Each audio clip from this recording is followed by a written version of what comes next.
बिस्मिल्लाहिर्रहमानिर्रहीम अस्सलाम वालेकुम। उम्मीद कंदा आहियूं अवां सभई ठीक हूंदव। असां पंहिंजे टेंस जे कोर्स खे वधाईंदे क्लास नंबर 2 सां हाज़िर आहियूं। इंशाअल्लाह हिन क्लास में पाण सब्जेक्ट, वर्ब ऐं ऑब्जेक्ट जे मुतलिक़ सिखंदासीं। ॾिसो, जेकॾहिं तव्हांखे टेंस सिखणा आहिनि त उन्ही खां पहिरीं अव्हांखे इहो सिखणो पवंदो त सब्जेक्ट छा आहे, वर्ब छा आहे, ऑब्जेक्ट छा आहे। छाकाणि त तव्हांखे ख़बर हूंदी प्रेज़ेंट सिंपल टेंस खां वठी फ्यूचर परफेक्ट कंटिन्यूअस टेंस ताईं जेके बि टेंस हूंदा आहिनि उन्ही सभिनी जो हिकु फार्मूलो हूंदो आहे। उन्ही फार्मूले में सब्जेक्ट बि हूंदो आहे, वर्ब बि हूंदो आहे, ऑब्जेक्ट बि हूंदो आहे। ऐं असांखे जेकॾहिं टेंस सिखणा आहिनि त उन्हनि जो फार्मूलो सिखणो पवंदो। फार्मूलो सिखण लाइ असांखे पहिरीं सब्जेक्ट खे सिखणो पवंदो, वर्ब खे सिखणो पवंदो, ऑब्जेक्ट खे सिखणो पवंदो। ऐं अॼु असां हिन क्लास में अव्हांखे इहो डिटेल में सेखारींदासीं त सब्जेक्ट छा हूंदो आहे, कीअं यूज़ कबो आहे, वर्ब छा हूंदो आहे या वरी ऑब्जेक्ट छा हूंदो आहे ऐं इन्हनि जो इस्तेमालु कीअं कबो आहे। डिटेल में इहो सभु पाण अॼु हिन क्लास में सिखंदासीं।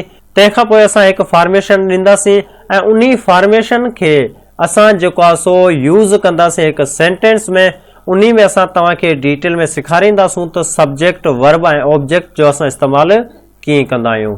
ऐं हिन वीडियो खे स्किप न कजो। जेकॾहिं तव्हांखे वीडियो कंप्लीट खपे त इन्ही खां पोइ इन्ही खे भले डाउनलोड करे छॾिजो, लेकिन फ़िलहाल इन वीडियो खे स्किप न कजो। त स्टार्ट कंदा आहियूं पंहिंजी अॼु वरी हिन क्लास खे।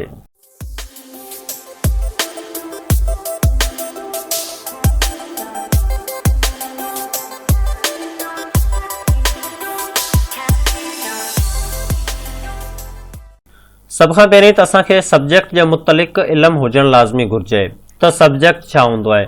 सब्जेक्ट खे सम्झण लाइ असां हिते हिकु डेफिनेशन जो इस्तेमालु कंदासीं। तंहिंखां पोइ उन्ही डेफिनेशन जो कॉन्सेप्ट ॿुधाईंदासीं। पोइ वरी सब्जेक्ट खे हिकु सेंटेंस में यूज़ करे तव्हांखे ॾेखारींदासूं त सेंटेंस में सब्जेक्ट कहिड़ो हूंदो आहे ऐं किथे इस्तेमालु कबो आहे। डेफिनेशन में जेको आहे चयो वियो आहे, A subject is a part of a sentence that contains the person or things performing the action in a sentence। मतलब त सब्जेक्ट हिकु सेंटेंस जो हिस्सो आहे, हिकु सेंटेंस जो पार्ट आहे। इहो उहो पार्ट आहे जेको इहो ॾेखारे थो त कमु करण वारो केरु आहे, कहिड़ो पर्सन आहे, कहिड़ी थिंग्स आहे जेका परफॉर्मिंग करे पई सेंटेंस में। समझ में अची वई ॻाल्हि? त सब्जेक्ट छा हूंदो आहे, कॉन्सेप्ट सम्झो ऐं अव्हांखे सिर्फ़ु कॉन्सेप्ट ई सम्झणो आहे।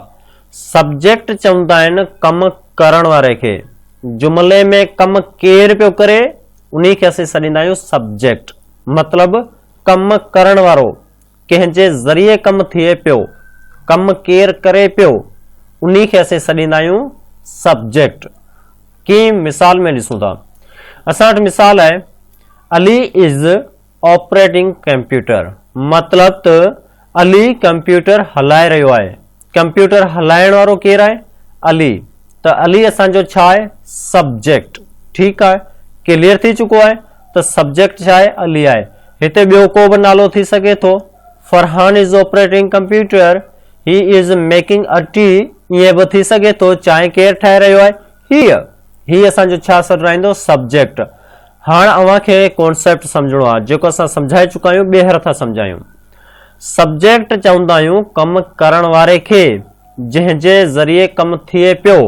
हिते कंप्यूटर हलाए रहियो आहे, हलाइण वारो केरु आहे? कंप्यूटर कंहिंजे थ्रू हलाइजी रहियो आहे? अली जे थ्रू।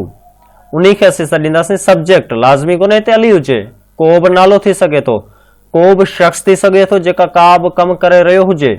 उन्ही खे असां सॾींदासीं सब्जेक्ट।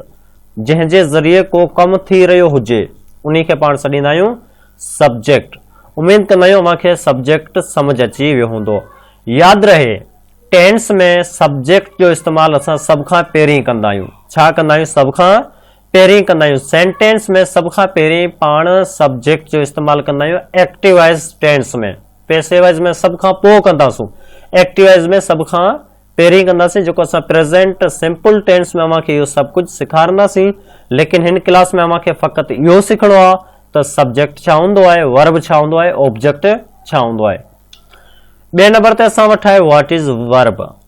त वर्ब छा आहे पहिरीं सम्झोसीं त सब्जेक्ट छा आहे। सब्जेक्ट मतिलबु कमु करण वारो। हाणे ॻाल्हि कंदासीं वर्ब छा आहे। वर्ब लाइ बि डेफिनेशन आहे। उन्हीं में चयो वञे तो a verb is a doing word that show an action, मतलब त कम खुद जेको कम आ ते कम के पाण सॾींदा आहियूं वर्ब। की कम आ, कहिड़ो कम आ, ॿुधायूं था। इन लाइ मिसाल आहे, मिसाल खां पोइ असां सब्जेक्ट ऐं वर्ब खे ॾेखारे करे तव्हांखे सम्झाईंदासूं त वर्ब कहिड़ो आहे। असां वटि जेको मिसाल आहे, हिन मिसाल में चयो वियो आहे अली इज़ ऑपरेटिंग कंप्यूटर, मतलब त अली कंप्यूटर हलाए रहियो आहे। पहिरीं सेंटेंस में पाण छा चयोसीं त अली मतलब कंप्यूटर हलाइण वारो केरु आहे, उहो असांजो सब्जेक्ट हुयो। लेकिन Ali is operating computer, Ali कम कहिड़ो करे रहियो आहे, कंप्यूटर रिपेयर करे रहियो आहे, कंप्यूटर खोले रहियो आहे, कंप्यूटर ॾिसे रहियो आहे, कंप्यूटर उछलाए रहियो आहे, कंप्यूटर विकिणे रहियो आहे, कंप्यूटर ख़रीद करे रहियो आहे। कम कहिड़ो पियो करे, कम करे पियो ऑपरेटिंग, मतलब ऑपरेटिंग असांजो थी वेंदो वर्ब। कम, को बि कम हुजे तंहिंखे सॾींदा आहियूं वर्ब। एतिरे ताईं क्लियर थी चुको हूंदो त वर्ब छा आहे। ॾिसो सब्जेक्ट हूंदो आहे कम करण वारो, जेको कम पाण हुजे तंहिंखे असीं सॾींदा आहियूं वर्ब। ऐं लेकिन हिते तव्हां ॾिसो असां इज़ खे बि ग्रीन में जेका सो हाईलाइट करे चुका आहियूं। इन जो मतिलबु त इज़ जेको आहे असांजो हेल्पिंग वर्ब आहे, ऑपरेटिंग असांजो मेन वर्ब आहे। हर टेंस जो पंहिंजो पंहिंजो हेल्पिंग वर्ब हूंदो आहे, उहो इन लाइ हूंदो आहे ताकि टेंस जी सुञाणप थी सघे त ही कहिड़ो टेंस आहे। इन जे मुतलिक़ असां हिकु ॿी क्लास ठाहींदासीं जंहिंमें अव्हांखे इहो सेखारींदासीं त हेल्पिंग वर्ब जो मक़सदु छा आहे। लेकिन असां हिते इहो सम्झायोसीं त वर्ब छा आहे। वर्ब छा खे चवंदा आहिनि, वर्ब मतिलबु को बि कमु। एतिरे ताईं क्लियर आहे। सब्जेक्ट चवंदा आहियूं कमु करण वारे खे, जेको कमु पाण आहे तंहिंखे असीं सॾींदा आहियूं वर्ब। हाणे असीं ॻाल्हि कंदासीं व्हाट इज़ ऑब्जेक्ट। तो ऑब्जेक्ट छा आहे, पहिरीं पाण सिखियोसीं सब्जेक्ट छा आहे, वर्ब छा आहे, ऑब्जेक्ट छा आहे। ऑब्जेक्ट सिखण खां पोइ असां तव्हांखे इहो सेखारींदासीं त टेंसन में फॉर्मेशन कहिड़ी तरह सां हूंदी आहे, उन में इन्हनि जो इस्तेमालु कीअं कयल हूंदो आहे उहो बि ॾिसंदासीं। लेकिन फ़िलहाल पाण ऑब्जेक्ट खे सिखंदा आहियूं। ऑब्जेक्ट लाइ बि डेफिनेशन आहे, उन खां पोइ पाण हमेशह वांगुरु कॉन्सेप्ट सेखारींदासूं। An object is a noun, a noun phrase or a pronoun that is affected by the action of a verb। असां जेको सो ऑब्जेक्ट सॾींदा आहियूं जंहिं ते कमु थी रहियो हुजे, कमु कंहिं ते पियो थिए तंहिंखे पाण सॾींदा आहियूं ऑब्जेक्ट। मिसाल में तव्हांखे डिटेल में सेखारींदा आहियूं। साॻी सेंटेंस आहे Ali is operating computer, Ali computer हलाए रहियो आहे।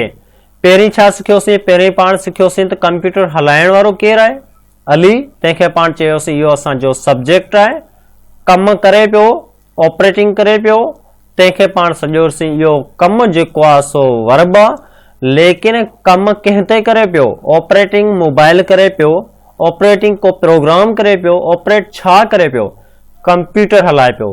त कंप्यूटर असांजो थी वेंदो ऑब्जेक्ट। क्लियर आहे, अव्हांखे पको थी चुको हूंदो त वर्ब छा आहे, सब्जेक्ट छा आहे, ऑब्जेक्ट छा आहे। ॾिसो कंहिं बि सेंटेंस में कमु करण वारे खे पाण सॾींदा आहियूं सब्जेक्ट, ऐं ख़ुदि कम खे पाण सॾींदा आहियूं वर्ब, ऐं जंहिं ते कमु थी रहियो हुजे तंहिंखे सॾींदा आहियूं ऑब्जेक्ट। हाणे असीं सिखंदासीं त इन जो फॉर्मेशन में कीअं यूज़ थियल हूंदो आहे, ऐं उन जी मदद सां असां हिकु सेंटेंस कीअं ठाहींदा आहियूं ॾिसूं था। हाणे असांजे साम्हूं हिकु फॉर्मेशन आहे, जंहिं फॉर्मेशन में चयो वियो आहे सभ खां पहिरीं असां एस ॾिनोसीं। एस जो मतिलबु सब्जेक्ट, पोइ ही जेको आहे इज़ आहे, एम आहे, आर आहे, हिते विच में स्लैश ॾिनल आहे।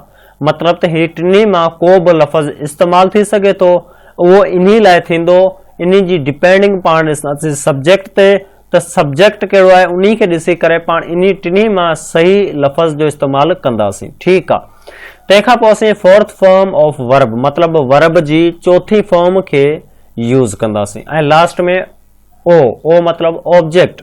सम्झ में अची वियो त सभ खां पहिरीं पाण खे सब्जेक्ट इस्तेमालु करणो आहे, तंहिंखां पोइ हेल्पिंग वर्ब इस्तेमालु करणो आहे, उन खां पोइ मेन वर्ब जी चौथी फॉर्म इस्तेमालु करणी आहे, ऐं आख़िर में असां ऑब्जेक्ट जो इस्तेमालु कंदासीं। चलो इन हिसाब सां सेंटेंस ठाहींदा आहियूं। साॻी सेंटेंस आहे एस, मतिलबु सब्जेक्ट। सब्जेक्ट कमु करण वारो केर आहे अली एस सब्जेक्ट आहे। हेल्पिंग वर्ब छा आहे इहो असां तव्हांखे प्रेज़ेंट कंटिन्यूअस टेंस में सेखारींदासीं त कंहिं शख़्स जो नालो हुजे त उते हमेशह पाण इज़ जो इस्तेमालु कंदा आहियूं। हिते बि कंहिं शख़्स जो नालो आहे तंहिं लाइ हिते पाण इज़ इस्तेमालु कयोसीं। Fourth form of verb operate, इन जी फर्स्ट फॉर्म आहे लेकिन इन जी फोर्थ फॉर्म छा थींदी ऑपरेटिंग। ठीकु आहे। Computer verb computer.